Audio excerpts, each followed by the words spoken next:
কালচিনির বাসিন্দা যুবতী রিয়া থাপার রহস্যজনক মৃত্যুর ঘটনায় সুমন শীলকে গ্রেফতার করল শিলিগুড়ি মেট্রোপলিটন পুলিশের ডিটেকটিভ ডিপার্টমেন্ট।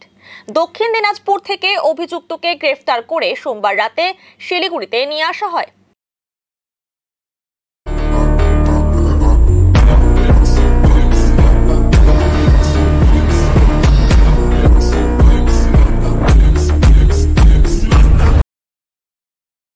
উল্লেখ্য, গত 9 সেপ্টেম্বর রাতে শিলিগুড়ির 40 নম্বর ওয়ার্ডের দশরথপল্লী এলাকায় ভাড়া বাড়ি থেকে কালচিনির বাসিন্দা যুবতী রিয়া থাপার রহস্যজনকভাবে মৃত্যুর ঘটনা সামনে আসে।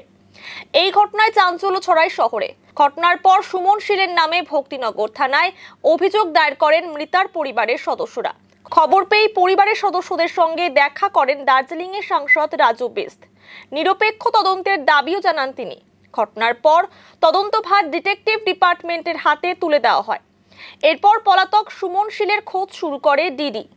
গোপন সূত্রে খবরের ভিত্তিতে দক্ষিণ দিনাজপুর থেকে অভিযুক্তকে গ্রেফতার করে গতকাল শিলিগুড়িতে নিয়ে আসা হয়। পুলিশ সূত্রে খবর, প্রাক্তন প্রেমিকের সঙ্গে যোগাযোগ ছিল রিয়া থাপার। গত 9 তারিখ এই কথা জানতে পারে প্রেমিক সুমন শীল। এই নিয়ে দুজনের মধ্যে বিবাদ শুরু হয়। বিবাদের পর সুমন রিয়ার ঘর থেকে বেরিয়ে যায়।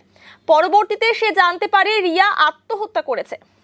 অভিযুক্ত সুমন শীল জানায় তাকে ফাঁসানো হয়েছে। রিয়া আত্মঘাতী হওয়ার জন্য তার প্রাক্তন প্রেমিক দায়ী। ধৃতকে আজ জলপাইগুড়ি আদালতে পেশ করা হয়েছে। গোটা ঘটনার তদন্তে পুলিশ।